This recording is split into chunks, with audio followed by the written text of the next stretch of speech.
Bonjour à tous. J'avais envie de vous parler de ce que peut créer l'incarnation dans cette vie ici. Le manque d'amour de soi, le manque de respect de soi. Ça peut créer, même pour tous, je dirais, même si c'est dans l'ombre, même si c'est pas conscient, une tristesse où on se pose souvent la question, mais qu'est-ce qu'on fait ici? Qu'est-ce qu'on est venu faire ici? Et quel choix de vie nous sommes en train de vivre, chacun, tous et toutes.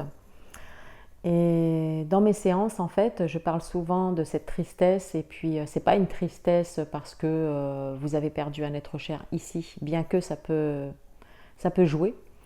Mais c'est une tristesse d'un manque d'incarnation dans ce monde. C'est-à-dire que dès la naissance, en fait, vous avez perdu votre divin, qui vous êtes. Vous avez perdu de vue votre cœur, votre amour.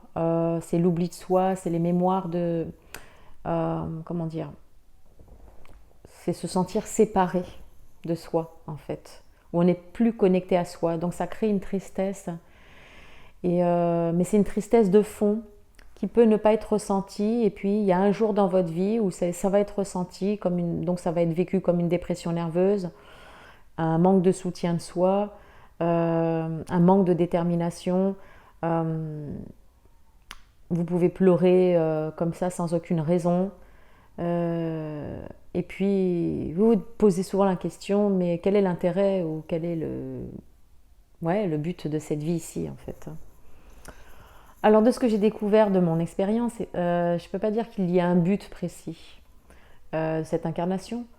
De ce que j'ai compris, c'est vivre nos expériences telles qu'on l'a souhaité avant notre naissance, et puis réussir à retrouver son âme, retrouver sa voie, son chemin du juste, se souvenir d'où l'on vient en fait, notre origine, notre essence divine en fait.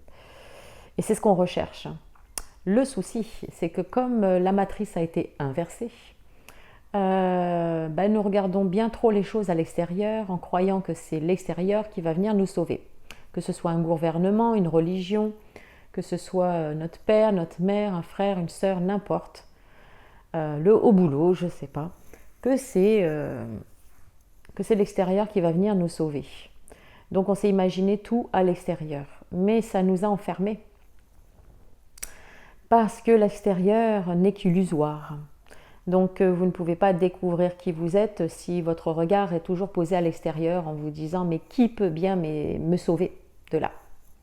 Non.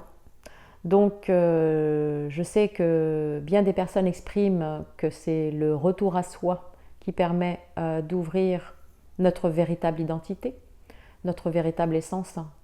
Oui, oui, oui, oui. Retour à soi. Oui, mais quand je ferme les yeux, qu'est-ce que je vois? Rien. Un trou noir. C'est pas ça. En fait, c'est le retour à soi, c'est se questionner sur nos ressentis, sur ce qui se passe réellement dans notre émotionnel, dans nos pensées. C'est ouvrir sa conscience pour aller ressentir dans plusieurs dimensions ce qui se passe en fait. Et quand vous vous connectez à qui vous êtes réellement et sur vos manques et vos besoins réels, et bien là, vous avez tout gagné. Parce que ça vous permet de transcrire, de transmuter toutes sortes de mémoires ou de bagages systémiques qui viennent du plan émotionnel, mental, psychique, et de vous reconnecter à qui vous êtes réellement. Et quand je dis le retour à soi, c'est libérer l'âme tout court. C'est faire disparaître toute cette histoire à l'extérieur de vous. Toute cette histoire qui vous a permis de voyager dans ce monde-ci. Mais aujourd'hui, il est temps de vous découvrir et de réaliser qui vous êtes réellement pour laisser votre histoire à qui de droit, la libérer cette histoire, que ce soit karmique, transgénérationnelle, que ce soit de votre vie ici, au présent. Tout doit se libérer. Et si vous libérez la totalité, les manques, les rancœurs, la peur, la souffrance, la tristesse, si vous libérez la totalité, qu'est-ce qui reste? Ben, il reste votre divin, votre foi, à l'intérieur de vous. Et c'est ce qui vous permet d'avancer et d'évoluer, c'est le cœur. Rien d'autre. Votre tête ne peut pas vous arranger quoi que ce soit.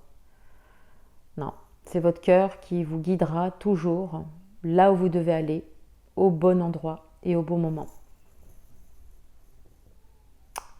Je vous embrasse.